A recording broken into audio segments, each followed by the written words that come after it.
3 telephone calls that were made after June 4th, and you're going to disregard an event that happened in April of 2008 and disregard this long-standing bad relationship where the defendant was yelling at her mother and finding irritability and outbursts of anger, right? According to the report of Ms. Arias, her anger towards her mother became more focused and more intense as a result of her incarceration.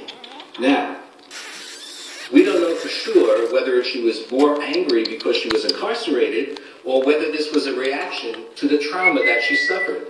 Nonetheless, the criteria was met, and in my clinical judgment, I made that call, and I stand behind it. It was your judgment call, right? My clinical judgment. Right.